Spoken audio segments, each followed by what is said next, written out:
Titan, the largest moon of Saturn, remains one of the most fascinating and mysterious destinations in our solar system.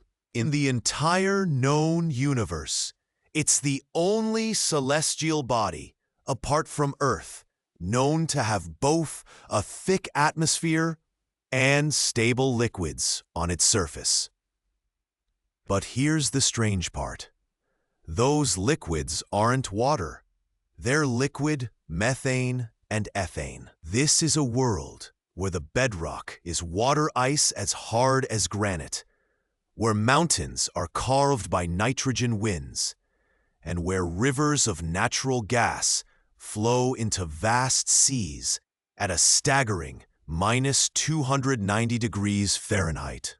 For centuries, we saw it as just a faint orange orb. Today, we see a world shrouded in chemical smog, hiding what is likely a secret ocean of liquid water, and continuously creating the very building blocks of life. So, what exactly is happening on Titan? Could this alien moon be hiding ingredients that point toward a form of life far beyond anything we've ever imagined? Join us as we uncover the secrets buried within Titan's frozen depths and confront the bigger question: are we ready to redefine life itself? Our story with Titan starts back on March 25, 1655, when Dutch astronomer Christian Huygens spotted a tiny point of light orbiting Saturn. For centuries, that's all it was, the largest of Saturn's moons, a companion to a distant, beautiful planet. As telescopes got better, Titan refused to give up its secrets. It just looked like a featureless, fuzzy orange ball. Why that color? Why so uniform? Unlike our cratered moon or the icy moons of Jupiter, Titan was a blank slate, a celestial enigma. The answer, astronomers figured, had to be a thick atmosphere, the only moon in the solar system that seemed to have one. This realization was both thrilling and frustrating. The atmosphere was a remarkable find, but its thick haze acted as an impenetrable veil, hiding the surface completely. Speculation ran wild. Carl Sagan, one of the great astronomical dreamers, imagined a world with deep oceans of liquid methane. Others pictured a dry, cratered surface covered in organic dust. There was simply no way to know. The first real clues didn't come until the space age. The Voyager 1 probe was specifically diverted from its grand tour just to get a close look at Titan in 1980. The images sent back were both breathtaking and maddening. They confirmed the moon was shrouded in a dense orange smog. But Voyager's instruments were able to pierce the haze, just enough to make some profound discoveries. The data showed an atmosphere even denser than Earth's, with about 1.5 times the surface pressure. And just like Earth's, its main ingredient was nitrogen. That was a revelation. The probes also detected a whole cocktail of organic molecules in the upper atmosphere: methane, ethane, acetylene, the kinds of carbon-based molecules that are, on Earth, the precursors to life. Yet the surface remained a complete mystery. The cameras couldn't see through the smog. The question of Sagan's methane oceans remained unanswered. Titan was more intriguing than ever, an Earth-like chemical factory with its face hidden. To see what lay beneath, we had to do more than just fly by. We needed to descend through the veil. After decades of wondering, the answer would arrive with the Cassini-Huygens mission. After a 7-year journey, the Cassini orbiter reached Saturn in 2004, with the European Space Agency's Huygens probe attached to its side, designed for one audacious purpose: to plunge into Titan's atmosphere and land on its surface. On January 14, 2005, Huygens slammed into the atmosphere at over 12,000 miles per hour. For the next 2.5 hours, it descended under a parachute, a lonely emissary falling through an orange sky. And as it fell, it began to see, for the first time, humanity saw the landscape beneath the haze. The images were surreal and utterly breathtaking, showing a world carved by processes eerily similar to Earth's. There were branching networks that looked exactly like river systems, shorelines separating dark, smooth areas from brighter ground, and hills sculpted by flowing liquid. It looked like a view from an airplane window over a desert coastline. Then the landing. No one knew what to expect. A splash? A crash? A thud? The probe hit the surface gently on what the data suggested was a kind of damp sand. The first images from the surface of a moon in the outer solar system showed a flat, bleak plain littered with rounded pebbles. But these weren't rocks.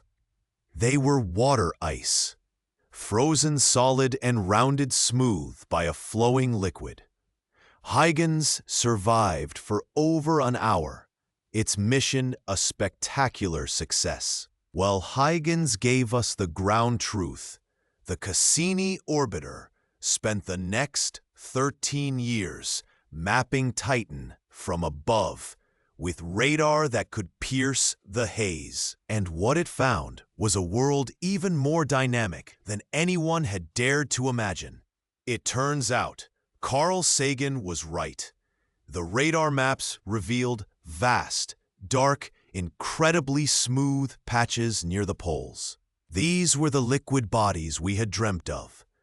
They were given names like Krakenmar, Ligeia-Mar, and Punga-Mar. Krakenmar, the largest, is a colossal sea of liquid methane and ethane, bigger than Earth's Caspian Sea. Cassini even measured some of the smaller northern lakes and found them to be surprisingly deep, over 300 feet in some cases. This all operates on a grand engine, Titan's methane cycle. Just like Earth's water cycle, methane evaporates from the seas, forms clouds, falls as oily slow-motion rain, and carves river channels into the water ice bedrock. Cassini tracked these rivers, some stretching for hundreds of miles. This wasn't a static world. It was a living, breathing, geological system. We had found a twisted sister to Earth, where familiar rules of geology and weather play out with a bizarre set of chemicals. With the veil lifted, we've learned that Titan is a place of profound and beautiful weirdness, a world that operates on an entirely different logic. Girdling its equator are vast dune fields that look like the Sahara. But the sand isn't made of silicate. It's made of complex organic gunk called tholins. High in the atmosphere, sunlight breaks down methane and nitrogen, which then recombine into sticky, reddish-brown particles that rain down, coating the moon. It's these hydrocarbon grains that form Titan's massive dunes. Imagine a desert the size of North America, made of dark, organic sand under a permanent orange twilight sky. Then there's the weather. Titan experiences massive, seasonal downpours of liquid methane that can cause flash floods. But the rain itself, would be surreal. Because of Titan's low gravity and thick air, the raindrops would be large, maybe half an inch across, but they'd fall 5 times slower than on Earth. It's a gentle, syrupy rain of liquid natural gas. Recent observations from the James Webb Space Telescope and Keck Observatory have seen these weather patterns in action. Watching clouds form over the northern seas as summer arrives, proving the methane cycle is active and changing with Titan's long seasons. Titan's geology is no less peculiar. There's evidence of cryovolcanism, volcanoes that erupt a cold slurry of water and ammonia instead of molten rock. The ammonia acts as an antifreeze, allowing this lava made of ice and slush to flow before freezing. This is crucial because it suggests a way for materials from Titan's interior, perhaps from its hidden ocean, to reach the surface. It also helps solve a major puzzle. Methane in the atmosphere is constantly destroyed by sunlight. Cryovolcanism is the leading theory for how it gets replenished. Yet, even with all these discoveries, researchers have been left puzzled by strange data. For instance, large river deltas are surprisingly rare. Despite hundreds of rivers flowing into seas, we don't see the large-scale deltas we'd expect. Why? It's one of those beautiful scientific mysteries, showing that even when processes seem familiar, the alien environment of Titan can produce unexpected results. What makes Titan a primary target in the search for life is its extraordinary chemistry. Titan is, without exaggeration, a planetary-scale factory for complex organic molecules, a natural laboratory running an experiment in prebiotic chemistry. At the top of the atmosphere, the sun's radiation zaps molecules of nitrogen and methane apart. These fragments immediately recombine to form an astonishingly rich variety of organic compounds: ethane, propane, acetylene, and, critically, hydrogen cyanide. Cassini detected this whole soup of molecules. The James Webb Space Telescope even spotted some of the short-lived chemicals involved in the process, giving us a glimpse of the cake as it's rising in the oven. These molecules link together, forming the Tholen haze that eventually rains down, blanketing the entire moon in a layer of prebiotic material. On early Earth, we believe a similar process created the building blocks of life in a primordial soup. The amazing thing is, Titan is doing this right now. It's continuously cooking up the raw materials of biology every single day. We don't have to guess what early Earth's chemistry might have been like. We can go to Titan and study it directly. This presents two tantalizing possibilities. The first is that these organic molecules could find their way to liquid water. The second, more profound possibility is that life might not need water at all. For life to begin, those building blocks need a liquid to move around in. On Titan, there are two potential oceans where this could happen, and each offers a radically different vision of what alien life could be. The first is the one that's more familiar, a subsurface ocean of liquid water. Strong gravity data from Cassini suggests that about 60 miles beneath the icy crust, there lies a massive global ocean. It's likely not pure water, but a mix with ammonia, which acts as an antifreeze, keeping it liquid. It's possible that hydrothermal vents, like those on Earth's ocean floors that support life without sunlight, exist at the bottom, where the water meets the rocky core. The major challenge, however, is getting the organic food from the surface down through miles of solid ice.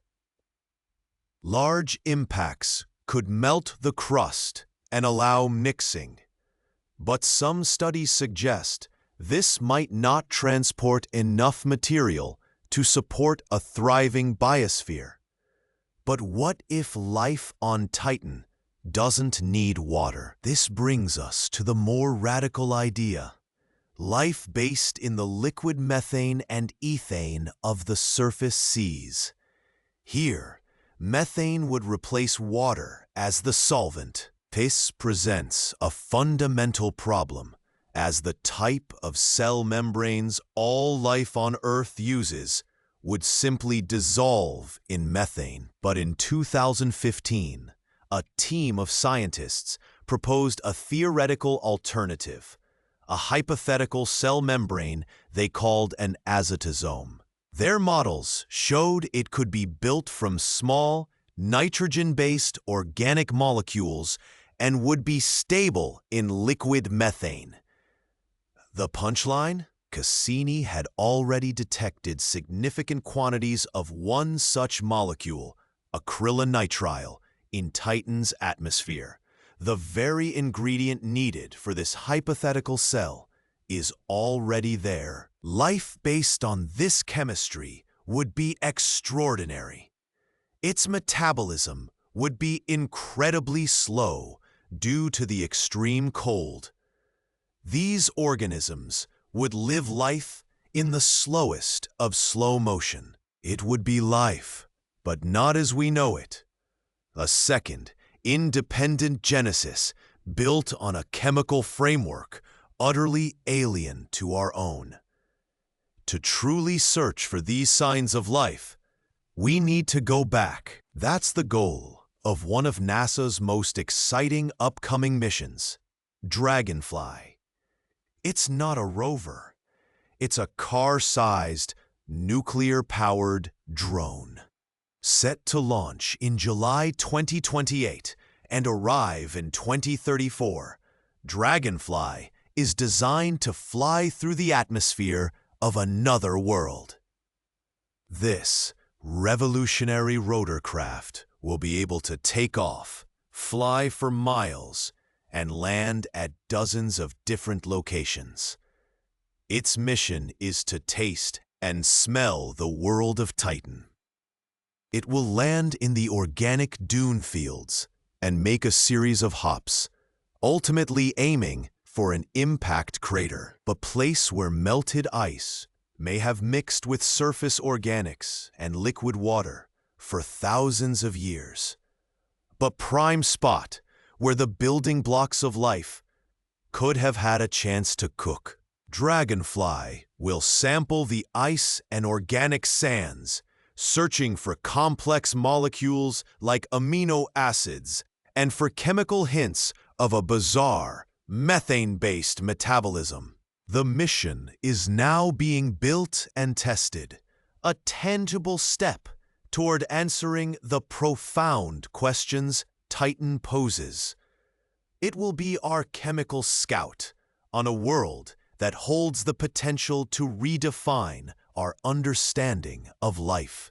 From a faint light in a telescope to a dynamic world revealed in stunning detail, Titan has shown itself to be a place that continues to astonish us.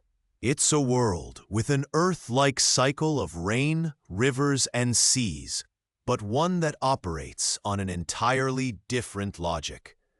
It has a hidden water ocean and a planetary-scale factory for organic molecules, challenging our very definition of habitable. The journey is far from over.